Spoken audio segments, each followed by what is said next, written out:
Dengan itu. Break sih. Oh, ojo jangan. Inilah Kabar Indonesia. Kabar Indonesia, berbagi informasi setiap hari.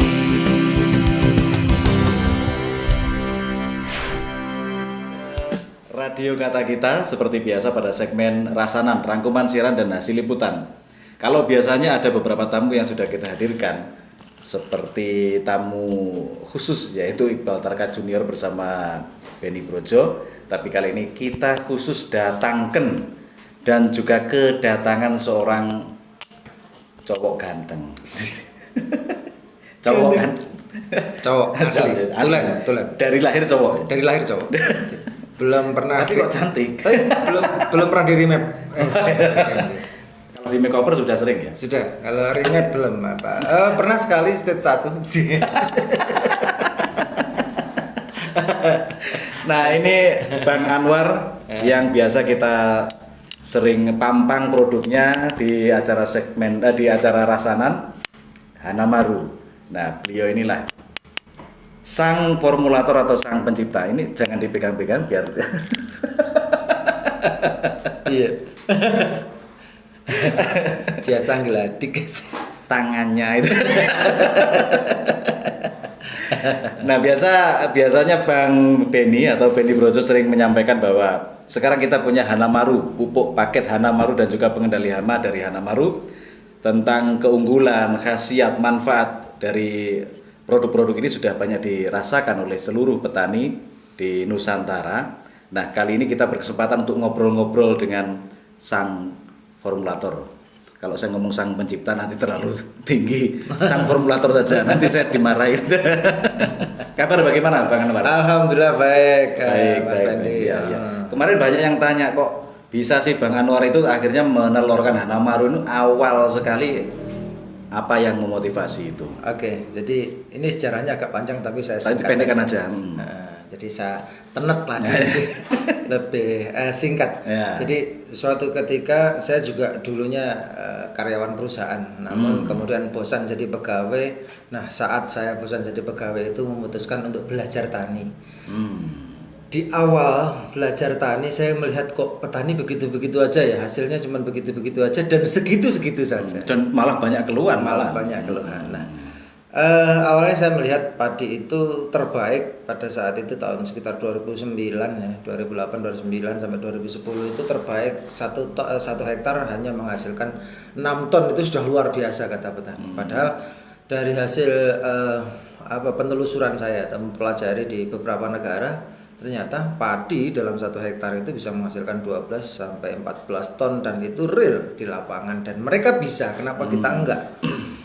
Akhirnya saya belajar lagi lebih mendalam. Apa sih kendalanya? Ternyata ada keterputusan edukasi terhadap petani. Jadi bagaimana berbudidaya yang baik, bagaimana menerapkan pengetahuan tentang ilmu budidaya itu yang baik itu seperti apa. Saya nggak berani ngomong benar atau salah ya, karena itu masih di mindset ya, tatarannya benar dan salah itu, karena maka saya pengen nyoba menggali. Nah, satu hal ternyata kita berbudidaya itu belum didasari oleh pengetahuan yang cukup.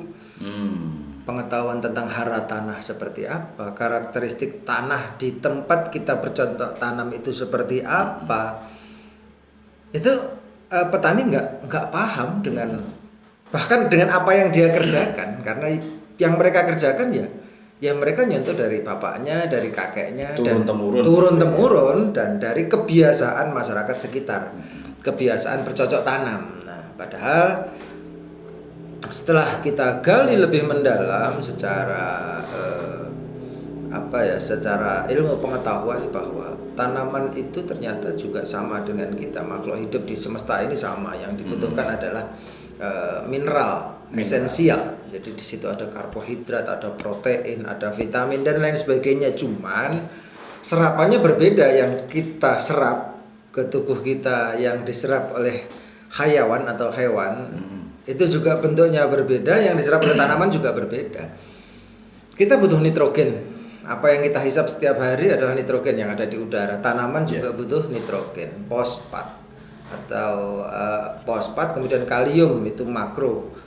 Kemudian ada makro sekunder. Jadi mineral esensial itu terdiri dari dua macam, ada makro primer yaitu nitrogen, fosfat, kalium, kemudian ada makro sekunder yaitu ada kalsium, magnesium dan sulfur. Nah, yang makro sekunder ini salah satunya adalah kalsium. Ini yang dilupakan oleh petani selama ini. Padahal kalsium itu sangat penting sekali. Kalsium itu bagian dari kebutuhan atau makanan utama bagi tanaman, namun hingga hari ini sudah banyak dilupakan oleh petani. Yang pertama, padahal itu fungsinya sangat luar biasa. Fungsinya adalah untuk menetralisir keasaman.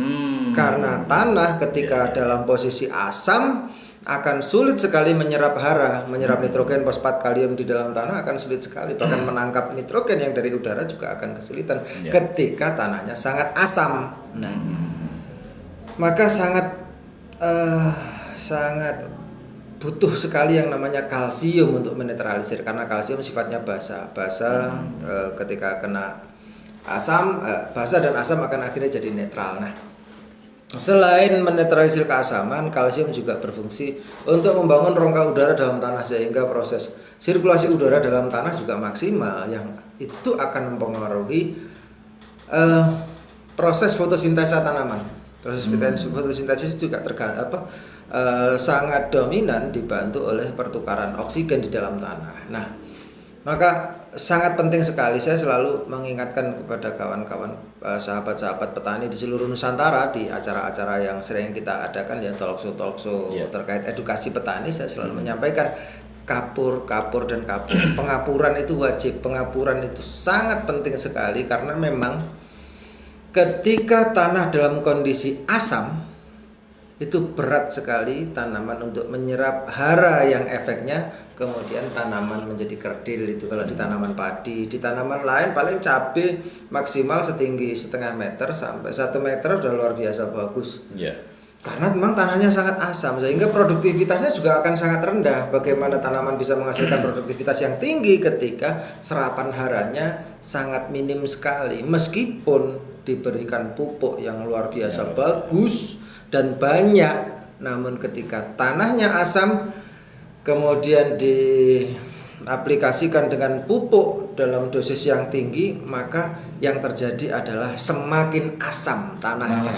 Semakin asam. Yang tujuannya supaya tanamannya bagus, justru yang terjadi sebaliknya, tanamannya semakin mengerdil. Nah, pola-pola inilah yang coba kita kembangkan sehingga melahirkan Hanamaru sebagai paket nutrisi tanaman lengkap. Karena Hanamaru kita formulasikan dalam bentuk liquid. Kenapa liquid? Karena ini secara umum petani masih minim sekali kesadarannya untuk menggunakan pupuk makro sekunder. Salah satunya adalah kalsium. Ini berlaku yang paling masif itu di petani padi. Petani padi itu sangat sulit sekali sangat berat sekali untuk mengaplikasikan kapur karena alasan nambah pekerjaan lah.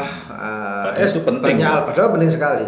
Itu alasan mereka. Kalau petani hortikultura, kalau saya lihat di Jawa Timur, mereka sudah sangat sadar sekali bahwa kapur itu sangat dibutuhkan untuk menetralisir keasaman. Untuk petani horti ya, petani cabai, petani tomat dan lain sebagainya, sudah sangat sadar betul. Nah, kemudian dari apa yang saya amati ketika saya belajar tani, meskipun sedikit banyak saya sudah tahu formulasi ya, nitrogen, fosfat, kalium itu sudah paham lah. Secara basic keilmuan juga sudah ada basic, namun secara praktek baru pada tahun itulah 2009-2010 saya mencoba menggali sampai akhirnya pada tahun 2012 alhamdulillah saya menemukan sebenarnya pola bagaimana berbudidaya, dan pada saat itu alhamdulillah menghasilkan panen kurang lebih sekitar 12,5 ton per hektar dengan pola budidaya yang kita ikuti maunya tanah dulu. Pertama kali kita olah tanahnya dengan memberikan pengolahan yang kita maksimalkan pengolahannya, kemudian pola budidaya kita tata sedemikian rupa, dan pada saat itu kita mulai menerapkan pola tanam jajar legowo dengan pemupukan yang sesuai kebutuhan tanaman. Alhamdulillah menghasilkan hasil produksi yang luar biasa. Nah, mulai saat itulah racikan Hanamaru sudah mulai kita persiapkan sebenarnya sebelum kita lahirkan di tahun 2018 akhir. Kemudian kita mulai komersialkan di tahun 2019, tapi sebenarnya lahirnya sudah sekian tahun sebelum itu. Cuman kita butuh waktu yang panjang memang untuk memastikan bahwa memang formulasi ini sangat dibutuhkan. Nah, Hanamaru yang paket nutrisi tanaman lengkap ini adalah mineral esensial yang sudah siap serap atau siap saji, kita ibaratkan siap saji. Jadi nitrogennya sudah dalam bentuk NO3, kemudian fosfatnya sudah dalam bentuk HPO4 atau H2PO4, sehingga kemudian kaliumnya sudah dalam bentuk K+, bukan lagi K2O, fosfatnya sudah bukan lagi P2O5 namun H2PO4. Kemudian nitrogennya sudah bukan lagi NH4 namun NO3, sehingga itu adalah senyawa yang memang sudah bisa diserap oleh tanaman secara langsung melalui stomata, juga melalui lentisel, bahkan melalui rambut akar. Rambut akar itu akar yang terkecil itu yang menyerap makanan. Sebenarnya akar-akar yang terkecil pada tanaman itulah yang menyerap hara di dalam tanah. Nah, disitulah kelebihan Hanamaru sehingga tidak perlu penguraian. Jadi kalau kita membandingkan pupuk tabur yang ada di pasaran itu masih dalam bentuk senyawa NH4 atau NH2, kemudian itu nitrogennya, kemudian fosfatnya masih dalam bentuk P2O5 yang masih butuh waktu panjang untuk terurai sampai bisa diserap oleh tanaman. Kemudian kaliumnya juga masih dalam bentuk K2O, itu juga masih butuh waktu terurai sampai bisa diserap oleh tanaman. Namun Hanamaru memiliki kelebihan bahwa kandungan nitrogennya sudah dalam bentuk NO3, kemudian fosfatnya sudah dalam bentuk H2PO4, kaliumnya sudah dalam bentuk K+, kemudian sulfurnya juga sulfur liquid yang bisa langsung diserap oleh tanaman. Disitulah beda atau diferensiasi yang ada pada pupuk paket nutrisi tanaman lengkap Hanamaru ini, sehingga insya Allah dengan menggunakan Hanamaru ini akan ada perbedaan yang cukup signifikan dibandingkan dengan tanaman yang tidak menggunakan Hanamaru. Nah, konsep kita adalah bagaimana memberikan nutrisi atau makanan yang ramah lingkungan. Jadi Hanamaru ini kalau disebut organik bukan organik, kategorinya adalah anorganik. Pupuk anorganik dan mineral. Saya ingin memberikan penjelasan bahwa yang namanya mineral esensial yang dibutuhkan oleh tanaman dalam bentuk nitrogen, fosfat, kalium, ketika sudah diserap oleh tanaman maka tidak akan pernah meninggalkan residu. Jadi jangan khawatir yang menggunakan pupuk Hanamaru ini dia tidak akan meninggalkan residu, karena semuanya 100% akan terserap oleh tanaman. Nah, inilah keunggulan dan kelebihan paket nutrisi tanaman lengkap Hanamaru dibanding dengan produk-produk yang lain. Jadi insya Allah untuk kategori pupuk saat ini inilah yang terbaik. Yang terbaik ya. Terus kan petani itu juga punya itu tadi seperti yang Bapak sampaikan, ada yang mengatakan organik dan anorganik. Sebenarnya seefisien apa sih yang membedakan itu apa? Perlakuan kalau pakai organik hasil begini atau yang enggak organik atau begini apa gimana ya? Oke. Kalau yang organik itu begini. Organik itu jadi memanfaatkan mikroorganisme ya. Jadi semua prosesnya memanfaatkan mikroorganisme menggunakan makhluk hidup. Misalkan menggunakan makhluk hidup yang akan mempengaruhi proses penambatan nitrogen dari udara itu mampu ditambah dan diserap. Kemudian fosfatnya adalah memaksimalkan kinerja dari mikroorganisme atau mikroba pengurai fosfat, sehingga pupuk yang diaplikasikan, pupuk tabur yang diaplikasikan akan segera diuraikan oleh mikrobia, karena tanpa bantuan mikroorganisme dalam tanah, fosfat yang masih dalam bentuk P2O5 atau batuan, ini logikanya ya, P2O5 atau pupuk fosfat itu basicnya adalah batuan rock fosfat. Dan memang itu mineral esensial yang dibutuhkan oleh tanaman yang kemudian digranulasi sehingga menjadi pupuk tabur. Tapi kembali lagi itu adalah batu. Dia butuh bantuan mikroorganisme untuk menguraikan sehingga bisa terserap oleh tanaman. Nah,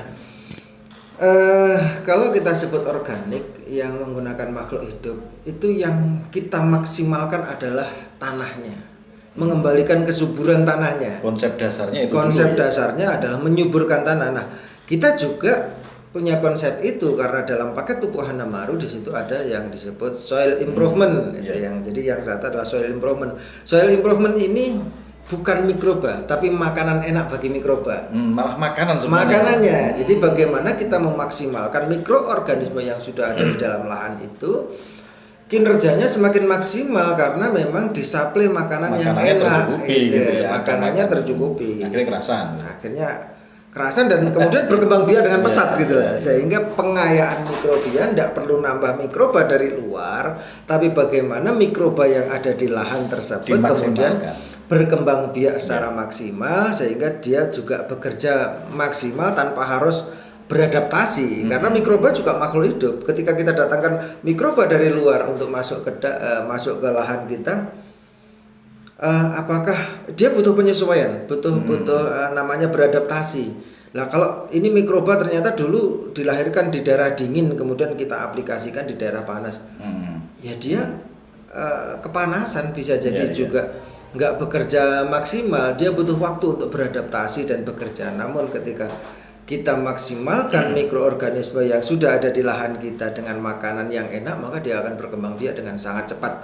Maka soil improvement yang di dalamnya ada asam humat, kemudian ada asam amino, ada omega 3, omega 6, kemudian ada fosfat juga di dalamnya, itu akan menjadi akan menjadi makanan yang sangat luar biasa bagi mikroorganisme dan di dalam tanah, dan betul-betul mampu memaksimalkan kinerja mikroorganisme dan di dalam tanah, sehingga tanah yang sudah diaplikasi Hanamaru Soil Improvement akan kembali menjadi subur, gembur dan memaksimalkan serapan hara esensial setelahnya. Karena soil improvement itu memang kita rekomendasikan untuk diaplikasikan sebelum tanam. Jadi kita menyiapkan tanahnya dulu, menyempurnakan tanahnya dulu, baru kita kasih tanaman. Gitu. Nah, ini kan dalam satu paket ini sudah lengkap. Mulai dari pertama sampai nanti terakhir panen ya. Sedangkan tanaman kan bermacam-macam. Ono jagung, ono dele, ono lombok, ono padi, dan bahan mungkin kayu-kayuan. Nah, ini gimana? Cara pengaplikasiannya? Kita pilah saja, artinya kita bedakan atau kita kelompokkan supaya gampang menerimanya. Jadi untuk kategori tanaman yang ada di muka bumi ini, ada kategori tanaman budidaya, ada kategori tanaman perkebunan. Nah, tanaman budidaya masih kita bagi lagi, ada tanaman pangan.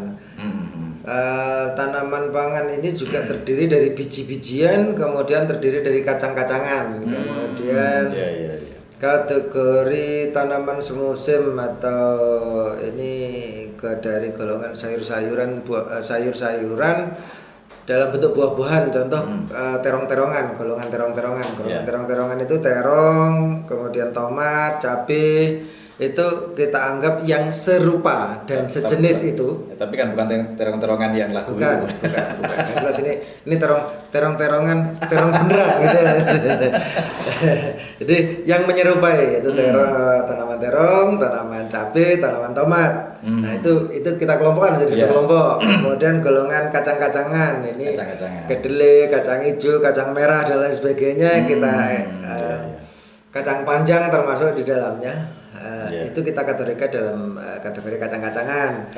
Kemudian umbi-umbian itu mulai dari bawang merah, kan bawang merah ini umbi lapis ya, lapis, tapi kurang lebih sama karena fase pertumbuhannya juga, umurnya juga kurang lebih sama. Kemudian kentang, umbi jalar, ketela pohong. Kalau kita pohong itu karena umurnya beda ya, mungkin. Kalau gubis itu masuk kategori sayur-sayuran juga. Gubis nanti kategorinya sama kol putih, terus kemudian sawi itu kategori masih banyak ya, caisim, pakcoy dan sebagainya. Pokoknya sampai Terus dunia pokoknya langit. golongan itulah, Iya. golongan sayur-sayuran. Ini kabar Indonesia. Kabar Indonesia berbagi informasi setiap hari.